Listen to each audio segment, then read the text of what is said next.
Hello, everyone. My name is Anu Mande, and I teach world history and Latin American history.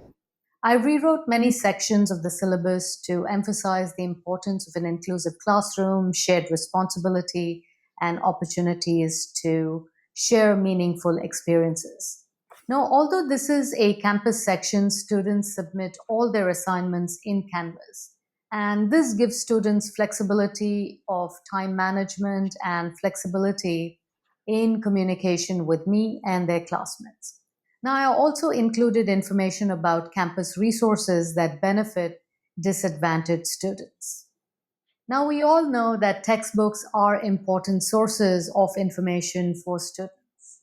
The problem is that history textbooks present simplified, sanitized, linear summaries, especially about race relations and colonialism. So last year, I worked with a small group of historians across 8 districts on a collaborative project to revise content and create a much needed OER World History textbook to promote social justice, equity, and anti racism. Now, our responsibility was not just to provide a free textbook, but to produce a work of value. And incorporating anti racist content into world history textbooks also means examining the brutalities of slavery, the exploitation of colonial subjects, and the ongoing violence against women and minorities. So, while these topics may be difficult to confront, they are essential to understanding the reality of human experiences. I also set up my own YouTube channel to focus on topics that highlight the experiences of colonized peoples in Africa, Asia, and Latin America.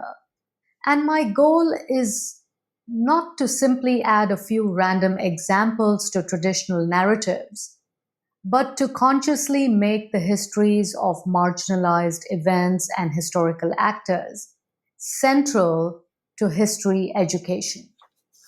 Now, demographically, the West represents approximately 10% of the world's population. Yet, Western dominance in historical writing is overwhelming. And what is astonishing is that non Western writers have successfully been marginalized even in the production of their own histories. English is the dominant language of historiography, and most of the analytical frameworks are European. In Canvas, I redesigned the modules and all the assignments so that students can identify historical structures of power and inequality, decolonize terminology, and examine resistance movements, and incorporate diverse voices and perspectives. Overall, this has been a great opportunity to reflect on the gaps in historical writing and examine silenced voices. And I noticed that students actively participated in class discussions and they understood why dissent is difficult to exercise, especially when racism is an integral part of governance. Thank you. Hi, I'm Carol Henke, and I teach art at Fullerton College. I'm grateful to have had the opportunity to be a part of the OFAR cohort this semester, where I've worked on my Introduction to Visual Culture course. I believe the changes I've made have been helpful to my students. I believe they've made the class more anti-racist and more equitable for everyone. I'm excited to show you the things that I've done and how I think they've helped. Two things I'm excited to share about are the changes I made to my syllabus and the addition of more artworks by artists from the global majority that I think really impacted my students. This is an example of a video that I added to my syllabus after attending and participating in a couple of really great seminars about improving our syllabi. This is just much more personal, a warm welcome, in where they can see my face and learn a little bit more about me. I also included this table of expectations, which I saw in some of the presenters' syllabi that I really liked. and I really felt like it reached my students. I had more students describe me in my midterm survey as being kind and warm, and they felt comfortable with me than I've ever had before. And I think that has to come from these changes I've made to the syllabus. The other thing is the addition of more artworks from artists in the global majority. My students do a fantasy art assignment where they select artworks from each module, sort of like fantasy football, only they are choosing an artwork and talking about why they're connected to it and what they learned from it. And I have many students who have selected these newer artworks I've added and recognize their connection to these artworks and feel much more comfortable talking about these than many of the typical artworks that you would see in an introductory art history class.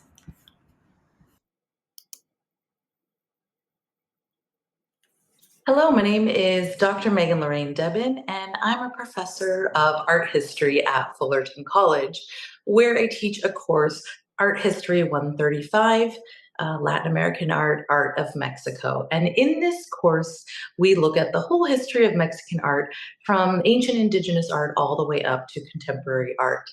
And for my OFAR project, I really wanted to improve the representation of Afro Mexican artists and their contribution to Mexican art history. So I created a new discussion board, and students really responded really well. They really enjoyed this. Many of them talked about the artist behind me, Juan Correa, who's a really well known artist in the colonial era of New Spain. But it was sort of news to me even that he was Afro Mexican. There's so much missing in the historical record.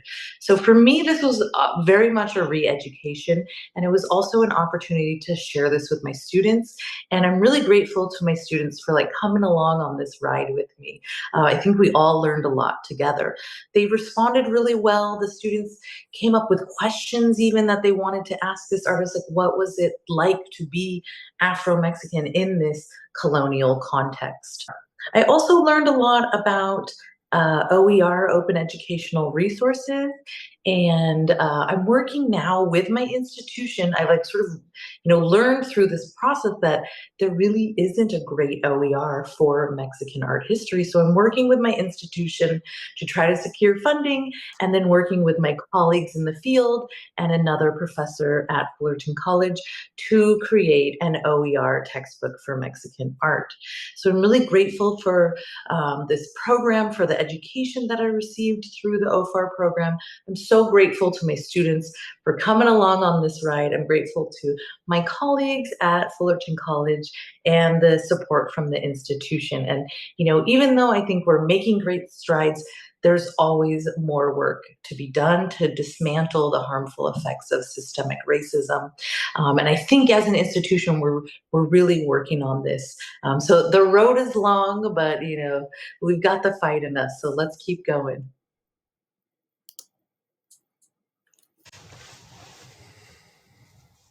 Hello, my name is Michael Mueller with the Theater Arts Department at Fullerton College. The focus of my OFAR project was twofold. The first was to further my efforts in integrating consent-based practices in the performance classroom, with prioritizing understanding of power dynamics as well as the application of consent in performance spaces. The second was to increase diverse representation in the performance methodologies we engaged with during the semester, specifically styles developed by BIPOC artists. So, having worked with consent-based practices through professional intimacy training organizations, I have a basic understanding of creating a consent-based classroom.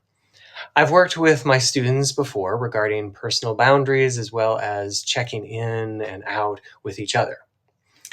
Engaging in conversations rooted in bias, personal privilege, and societal power dynamics created further awareness of the consent-based practices this semester.